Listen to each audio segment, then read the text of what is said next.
Hey everybody, welcome to episode 4 of my Masterful vocal performance series. I've previously done episodes on Burton Cummings and Sam Cooke, and today I'm going to be talking about singer-songwriter, performance artist, and political activist Yoko Ono and her 1972 song, We're All Water. We're All Water is a socially conscious plea for racial and political tolerance that first appeared on her 1972 album, Sometime in New York City, which she recorded with her husband, British singer and guitarist John Lennon. Yoko Ono composed We're All Water after moving to New York City with her husband and participating in a number of anti-war activities and demonstrations with political activists and counterculture icons Jerry Rubin and Abby Hoffman. The song challenges the listener to set aside preconceived ideas about the differences between cultural icons such as Marilyn Monroe, Raquel Welch, Richard Nixon, the Pope. And the message is that at the end of the day, in spite of our ideology, in spite of our political or racial differences, at the end of the day, we're all human, and humans are made up of 90% water. And so, theoretically, we're all water.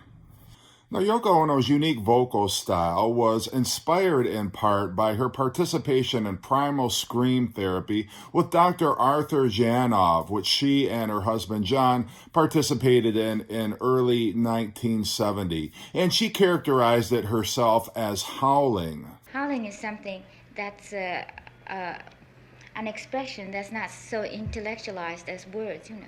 It's just like pure sound. Show me pure sound. It's a pure Well, anything. Wow, that's howling. We're All Water is different from other protest songs or political songs in that she's not telling you what to think. She's not telling you this is what you should believe. This is the perspective that you need to adopt. She's presenting basically facts and inviting you to draw your own conclusions based on those facts.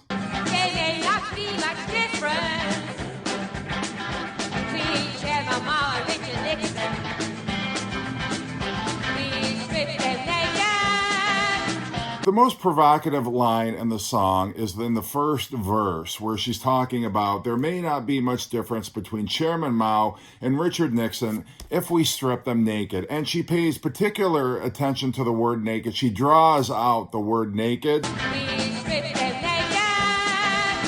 just to draw attention to it. And yes, this is exactly what I'm saying. Get over it.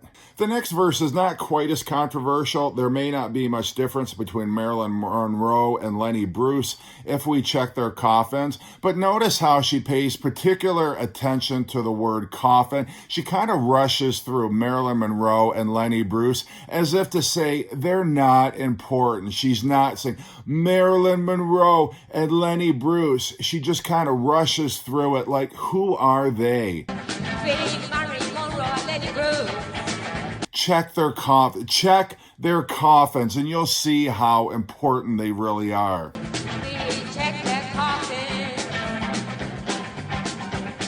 They may not feel like difference between White House and whole of people. We count their windows. In verse 3, she makes it clear she's not done with Richard Nixon yet. She's talking about there may not be much difference between White House and the Hall of People. The Hall of People is the main governmental building in China. If we count their windows, and pay particular attention to the emphasis that she places on windows, almost like you weren't expecting that, were you?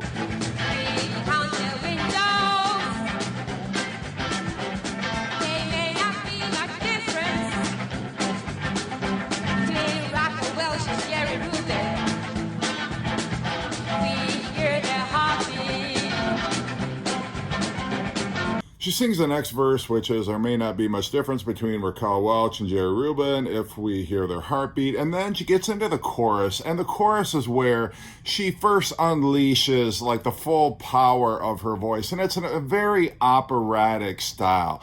This is a point that she's trying to drive home about we're all water from different rivers. That's why it's so easy to meet. We're all water from different rivers. That's why it's And that's what she's able to communicate, the emotion behind "Can't we all get along?" We're all water in this vast, vast ocean. Someday we'll evaporate together. Now, I want you to pay particular attention to her syncopation on that last line where she's talking about someday we'll evaporate together. And she's very playful about the way she's singing that particular line, almost like sarcasm. Like, I know you guys don't believe this, but that's what's really going to happen. Someday we'll evaporate together. Immediately after she says that line, she gets into her first bit of vocal scatting or howling, what have you. And I've always likened this to John Coltrane's A Love Supreme, where it's abrasive, yes. Is it frenetic? Absolutely. But just listen to the raw emotion that's being communicated. It's very spiritual.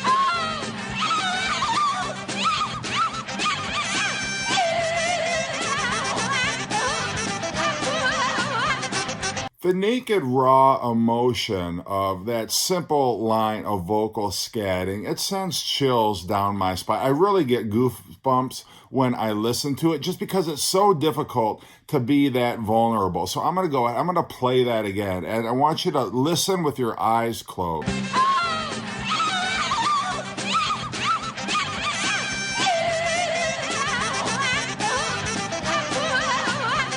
The next verse she sings pretty straightforward. There may not be much difference between Eldridge Cleaver and the Queen of England if we bottle their tears.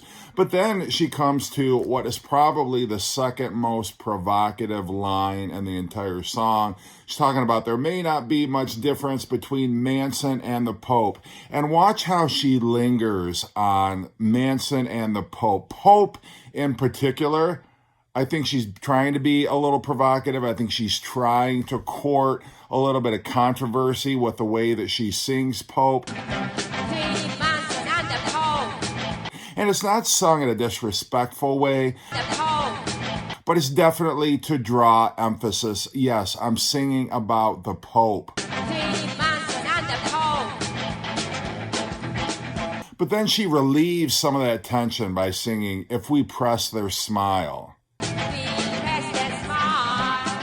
When she finally gets to the last verse, this is where the full power and the beauty of her ability to communicate really comes through. And, you know, people talk about there being a spiritual quality to someone's voice where it's the closest thing you can get to a out-of-body or religious experience. There's a euphoria that washes over you. It's a transcendent kind of experience.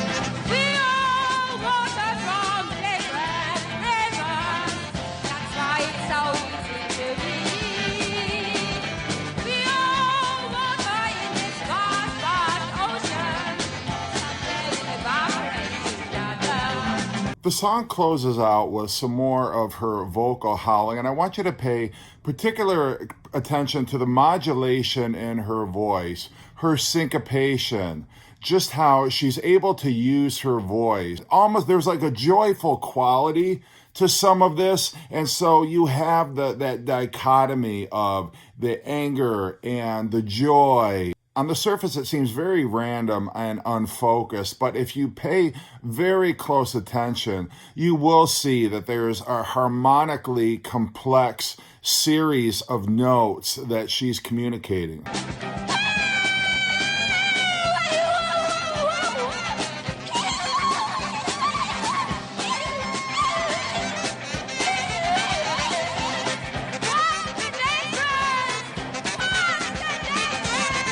And that is another masterful vocal performance.